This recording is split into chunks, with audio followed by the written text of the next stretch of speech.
way we can guarantee we put way too much stock in height and weight during draft season. There were 12 players taken ahead of Aaron Donald back in 2014. Wow. Bortles, Robinson, Gilbert, even Watkins to some degree. I mean, the ones you can't complain about, I guess, Khalil Mack, OBJ, Mike Evans, though. In fact, 9 of 13 picks from that class have made at least one Pro Bowl. So if we could benefit from hindsight here, look back at the 2014 draft and redraft the thing, how would it go down, do you think, our GM? What a wonderful experience. I could redraft. I'd redraft this guy. I know that for sure. Anyway, when you're in the draft room and you're on the clock, you want to draft a great player, but you want to, especially first pick overall, who's going to impact the game and make everybody better. I'm taking Aaron Donald. You know, we can talk about his statistics all day long, but really what Donald does that's so effective is he creates so much production for others, because on every snap, the opposing offense is saying, we got to double team this guy. As Coach Gase always said, hey, we got to have 4 hands on him. So Aaron Donald's a great player that impacts others. The other guy that would be in that conversation, and I know Ryan Pace, the GM of the Chicago Bears, agrees with me, is Khalil Mack. Very similar to Donald. He's going to impact the game on every play. What I like about Mack in particular, too, is athletically, he could actually drop in coverage. So if you're trying to figure out, is he rushing, which he's going to do a lot of time, but you also have the deception of actually putting him into coverage. So he's obviously an impact player. He easily could have gone number 1 overall.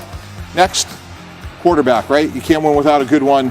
Jimmy Garoppolo, what a great job by the New England Patriots to draft him in the 2nd round. They developed him, obviously moved on and traded him, but he had a lot of attributes. We always talk about character and talent. Jimmy Garoppolo has both. I think he's going to be a winning quarterback for a long time in the NFL. Has he done enough yet to be ahead of OBJ? I mean, was it 10 starts he has, something like that? No, Jack, that's a fair point, but it's the position. And speaking of OBJ, I'm taking him next.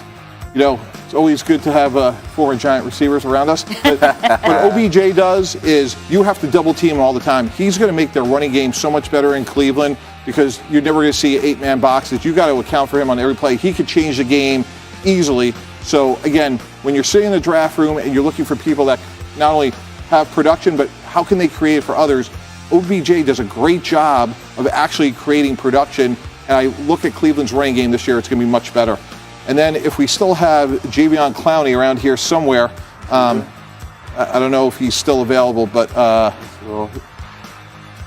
okay, well, then we're going to move on for Jadeveon, and we're going to go with this is your 6th pick. How about that? Okay, we're going to go with Mike Evans. And what I love about Mike Evans is he's very quarterback friendly. So if you're sitting in the draft room having discussions, how can you maximize the ability of your quarterback?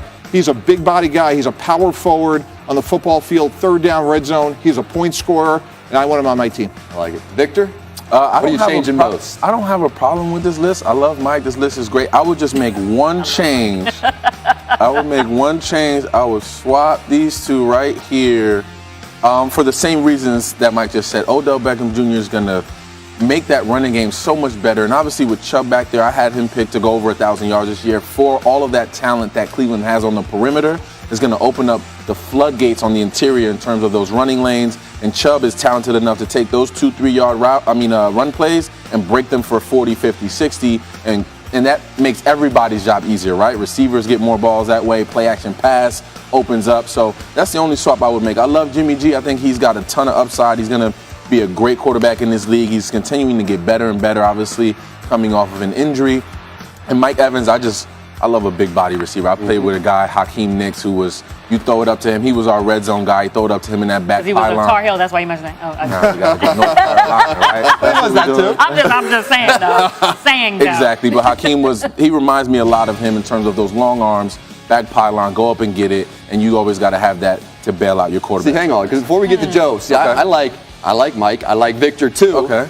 But we got to address the situation here. Garoppolo, are we all in on the fact that Garoppolo already is better than Carr? Is Carr's 2018 that bad that we were saying maybe he shouldn't even be the quarterback of the Oakland Raiders, but there's no chance he's ahead of a guy with 10 starts? What do we think, Joe? Well, it's interesting because for the same reason that our guy, resident general manager Mike Tannenbaum, put Jimmy Garoppolo up here because of the position, right? So that's initially why you had him in front of Odell Beckham Jr. and you guys swapped those 2.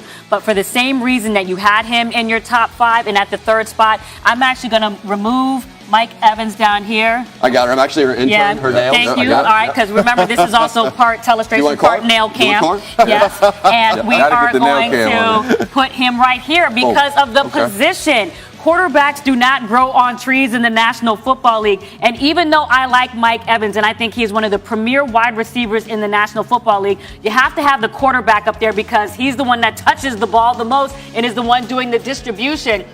Josina, I have a question, though. Yes. Has Derek Carr lived up to your expectations as a winning NFL quarterback? Absolutely, because I remember what he did in terms of leading the Oakland Raiders to a record that was 12-4, got him into the playoffs, and if it wasn't for a freak accident, probably would have gone further into the postseason that year. And now we know that there have been changes at general manager and personnel with that team, so now he has an opportunity to prove himself. And the only reason why I have Jimmy G in front of Derek Carr is just because I believe when you go through, you know, the psychology of sports, when you go through so much change and failure and trauma or what have you, he has a lot mentally to deal with. This guy, even though he's coming off an injury and that's adversity, I just believe mentally he's more on that upside and has less to kind of combat in his head. And I like the talent and the upside that he has right now. But it does. I think both of them are talented. If you're watching, I think both of them are equally important just from the standpoint of the position. And lastly, I just want to underline how just crazy it is. Did you say 12 people? How many players went in front of Aaron Donald? Yeah. That's like a Mora moment. 12? Insane. That's 12? That's a lot of players. That's a lot of players.